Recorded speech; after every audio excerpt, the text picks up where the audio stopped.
Hi friends, welcome to our channel. நம்ம சேனலை புதுசாக பார்க்குறவங்க சப்ஸ்கிரைப் பண்ணிக்கோங்க. அம்மா வீட்டுக்கு போயிருந்தேன். சூப்பரான ஒரு சிக்கன் கிரேவி செஞ்சுருந்தாங்க. அந்த கிரேவி எப்படி செய்யலாம் பார்க்கலாம் வாங்க. ஒரு கடாயில் எண்ணெய் ஊற்றிட்டு பெருஞ்சீரகம் ஆட் பண்ணிக்கோங்க. பெருஞ்சீரகம் நல்லா பொரிஞ்சதுக்கப்புறம் ஒரு 2 சின்ன வெங்காயம் கட் பண்ணி ஆட் பண்ணியிருக்காங்க. வெங்காயம் வந்துட்டு நல்லா வதங்குறதுக்கு உப்பும் ஆட் பண்ணியிருக்காங்க. அப்புறம் ஒரு கொத்து கருவேப்பிலையும் ஆட் பண்ணியிருக்காங்க. வெங்காயம் கருவேப்பிலை நல்லா வதக்கணும். நல்லா வதக்கிட்ட பிறகு ஒரு தக்காளி, பெரிய தக்காளி எடுத்து அதையும் ஆட் பண்ணியிருக்காங்க.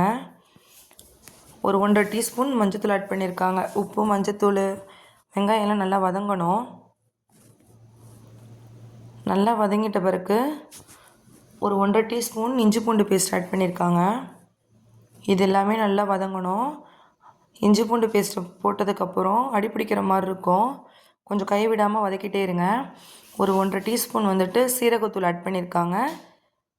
கொஞ்சமாக பெப்பர் ஆட் பண்ணியிருக்காங்க. எல்லாமே நல்லா மிக்ஸ் பண்ணுங்க. மசாலாவோட இந்த தக்காளி வெங்காயம் நல்லா வதங்கணும். வதக்கும் போதே நல்லா ஃப்ளேவர் தெரியும் நம்மளுக்கு. ஒரு 2 டீஸ்பூன் காஷ்மீர் மிளகாத்தூள் ஆட் பண்ணியிருக்காங்க. அப்புறம் 1.5 டீஸ்பூன் கரம் மசாலா தூள் ஆட் பண்ணியிருக்காங்க. அம்மா யூஸ் பண்ணுற எல்லா தூளுமே ஹோம்மேட் மசாலா தான், கடை மசாலா எதுவுமே இல்லை. மசாலா நல்லா வதங்கணும். மசாலா ஃபஸ்ட்டு ஆட் பண்ணியிருக்கணும், அதுக்கப்புறம் தான் சிக்கன் ஆட் பண்ணணும். மசாலாவை நல்லா வதக்கிட்டதுக்கப்புறம் நல்லா க்ளீன் பண்ணி வச்சுருக்கிற சிக்கன் ஆட் பண்ணுறாங்க. சிக்கன் மசாலாவோடு சேர்ந்து நல்லா மிக்ஸ் ஆகணும். நல்லா கைவிடாமல் மிக்ஸ் பண்ணிக்கோங்க. நம்ம இஞ்சி பூண்டு அரைச்ச தண்ணி கொஞ்சோண்டு இருந்தது, அதை ஆட் பண்ணுறாங்க. கொஞ்சமாக தான் ஆட் பண்ணுறாங்க. ஏன்னா சிக்கன் வேக வைக்கும் போதே நிறைய தண்ணி விடும். மூடி வைக்கும் போது நிறைய நார்மலாக ஓப்பனில் வச்சு சிக்கன் நம்ம பிரட்டும் போது தண்ணி அவ்வளோவா விடாது. மூடி வச்சு நம்ம குக் பண்ணும் போது தண்ணி நிறையா விடும். இது நல்லா வேகிறதுக்கு உப்பு ஆட் பண்ணியிருக்காங்க. சிக்கனை நல்லா கைவிடாமல் கிளறிட்டே இருக்கணும்.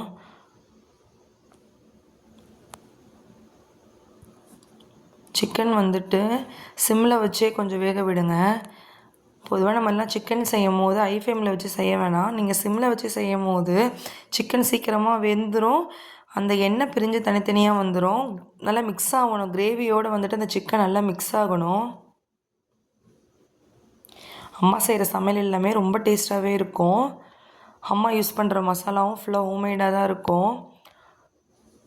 மசாலா நல்லா மிக்ஸ் பண்ணிட்ட பிறகு தாளம் போட்டு மூடி வச்சுருங்க.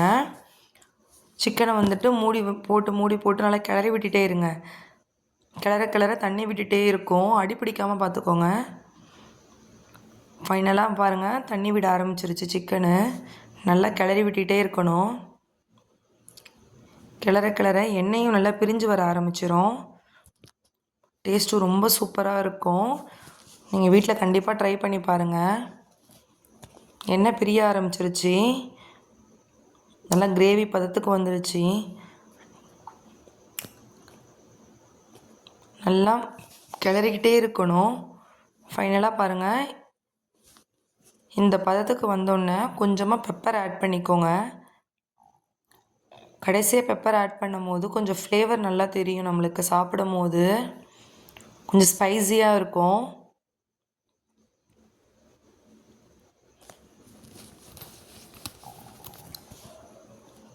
நீங்கள் வீட்டில் கண்டிப்பாக ட்ரை பண்ணி பார்த்துட்டு எனக்கு எப்படி இருக்குதுன்னு சொல்லுங்கள். நாங்கள் இது நெய் சாதத்துக்கு வச்சு சாப்பிட்டு வந்தோம். டேஸ்ட்டு சூப்பராக இருந்துச்சு. நார்மல் ஒயிட் ரைஸ்க்கும் நல்லாயிருக்கும். இது தேங்காய் பால் சாதம், நெய் சாதம், சீரகம் சாதம் இதுக்கெலாம் ரொம்ப சூப்பராக இருக்கும். நீங்கள் வீட்டில் ட்ரை பண்ணி பார்த்துட்டு எனக்கு எப்படி இருக்குதுன்னு சொல்லுங்கள். நிறைய வீடியோஸ் நான் போடுறேன். நீங்கள் அதுக்கு சப்ஸ்கிரைப் பண்ணுங்கள். அப்போ தான் நான் போடுற வீடியோ உங்களுக்கு வரும். நான் ரெசிபி டேஸ்ட்டு பண்ணி பார்த்துட்டேன். நீங்கள் எப்படி இருக்குதுன்னு உங்கள் வீட்டில் செஞ்சு பார்த்துட்டு எனக்கு சொல்லுங்கள். நெக்ஸ்ட் வீடியோவில் பார்க்கலாம். பாய்.